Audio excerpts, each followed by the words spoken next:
Lumutang sa tanggapan ng Department of Justice sa mag-asawang Disgaya para huyan sa hiling nilang maisalalim sila sa Witness Protection Program ng pamalaan sa harap ng nadiskubring multibilyong pisong anomalya sa mga proyekto ng DPWH. Mahigpit at bantay sarado ang mga Disgaya kung saan kinailangan pa pong magsuot ni Curly Disgaya ng bulletproof vest.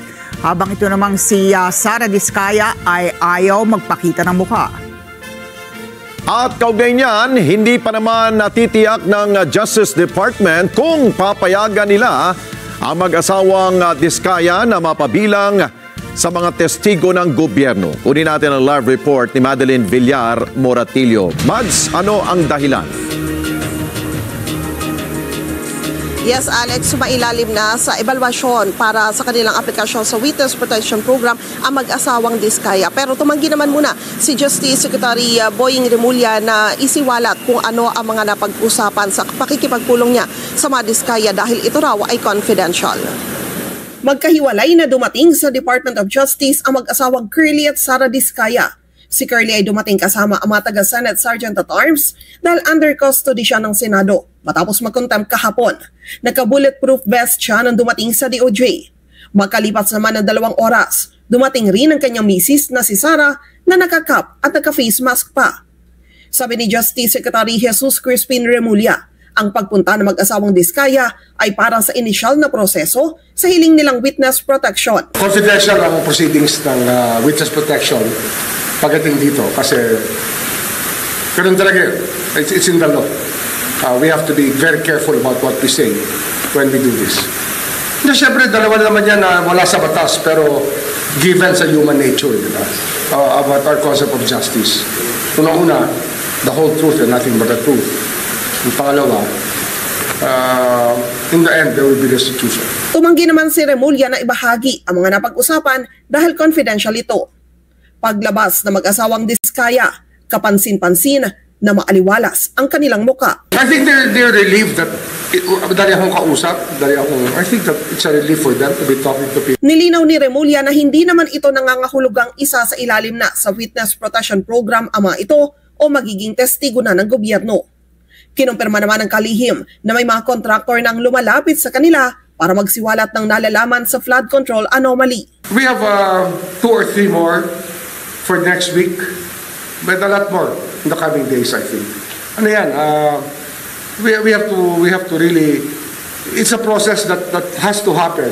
May isang taga-Department of Public Works and Highways o DPWH din anya sila na gustong ma-evaluate kung pwedeng maging testigo. Alam mo, may mga vital link yan. Alam mo naman tayo, we have to create the links and connect the dots. And sometimes they are the most important pieces of the puzzle to connect the dots. Sa mga darating na araw ay plano naman ng DOJ na makipag-ugnayan sa ICI para hindi naman daw magdoble-doble ang kanilang trabaho. Kumpiyansa rin ng DOJ na sa mga darating na araw ay madadagdagan pa yung mga gustong magpasailalim sa WPP at magbibigay ng intensyon na gustong tumestigo patungkol nga dito sa flood control anomaly. Balik sa inyo dyan, Alex. So walang timeline at wala ring binigay na panahon kung kailan nila tatanggapin ang mga Disgaya bilang mga testigo, Mads? Yes, Alex, tama ka dyan. Wala muna silang ibinigay na anumang impormasyon, timeline, detalye na napag-usapan. Pero ang sabi ni Secretary Remulla, masusundan pa ito nga pakikipag-usap niya na ito sa mag-asawang Disgaya. Oo, dahil pagkakaalam ko, kung sila ay mapabilang sa WPP ng Department of Justice, parang kukunin na nila sa poder ng Senado yan. Lalo't si Mr. Disgaya ay na-cite in contempt ay nasa kustodiya ngayon ng Senado.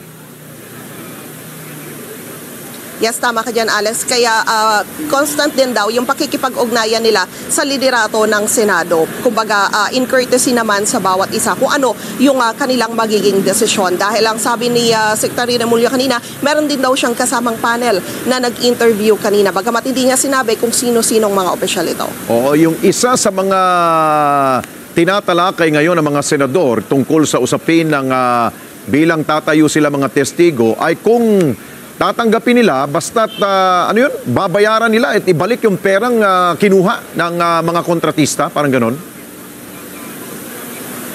Oo, kung meron silang naging kickback o sobrang tinanggap na hindi naman dapat nilang nakuha, Alex. Oo, pero anong sabi ni Secretary doon? Ganun ba ang kanilang gagawing batayan na kailangan bago sila mapabilang sa Witness Protection Program ng gobyerno, kailangan ibalik muna nila yung pera? Oo, isa yan sa mga binabanggit niya na sasabihin o tatalakayin nila kapag kumbaga umalagwa na yung ginagawa nilang proseso kung isa sa ilalim ba sa WPP itong mag-asawang Diskaya, sapagkat marami rin daw talagang dapat i-consider. Number one talaga sa kanila para sa DOJ yung makumbinse sila na talagang nagsasabi ng buong katotohanan itong mag-asawang Diskaya at hindi selective lamang. Oo, pero malabo yung gustong mangyari ng Department of Justice na bago sila mapabilang ay magbayad muna sila at isauli yung pera dahil hindi pa man natin batid. Kahit na sila, hindi nila batid kung magkano ba ibabalik ng pamilya Diskaya, di ba? Actually, oo, tama ka dyan. Actually, medyo vague rin yung patungkol doon kapag tinatanong kay Secretary. Pero sinasabi nga niya, constant din yung pakikipag-ugnayan nila maging sa Bureau of Internal Revenue o BIR. Okay, sige. Maraming salamat sa iyo, Madeline Villar Moratillo. Mata natin dyan po sa Justice Department.